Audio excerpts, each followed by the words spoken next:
குறித்து தான் ஐயா சொல்லிக் கொண்டிருக்கிறோம். அந்த இரட்சகரை குறித்து தான் சொல்லிக் கொண்டிருக்கிறோம். பாவத்தை ஒரு மனிதனால் எத்தனை எத்தனை தரம் மூடி மறைத்தாலோ பாவம் ஒரு நாள் கர்ப்பம் தரிக்கும். இயேசு வரப்போகிறார், நியாயம் தீர்க்க வருவார்.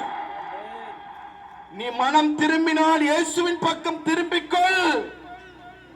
வாலிபனே, வாலிபனே, இயேசுடைய சத்தம் இன்றைக்கு உன்னை தேடி வந்திருக்கிறது. வாலிபத்தை குறித்து, வாலிப சகோதரனே, வாலிப சகோதரியே, இயேசு இன்றைக்கு உன்னோடு பேசிக் கொண்டிருக்கிறார். யாரும் பார்க்கவில்லை, நான் செய்வது யாருக்கு தெரியும் என்று மறைத்துக் கொள்ளாதே.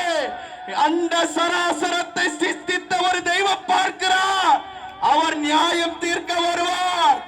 அந்த நியாய தீர்ப்பிலே இந்த அக்கினி பாதாளத்திற்கு தப்பித்துக் கொள்ள வேண்டுமானால் ஒரே ஒரு வழி, இயேசு என்கிற மெய் வழி, இயேசு என்கிற இந்த வழி.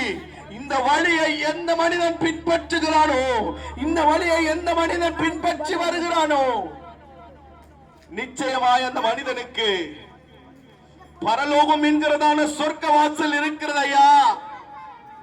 இன்றைக்கு நான் ஒன்று சொல்லுகிறேன், இந்த இயேசுதான் வழி. எங்கேயோ கெட்டு போன எங்கள் வாழ்க்கை, கைவிடப்பட்ட எங்கள் வாழ்க்கை, தள்ளப்பட்ட எங்கள் வாழ்க்கை, இயேசு எங்களை உயர்த்தி நிற்க வைத்து இன்றைக்கு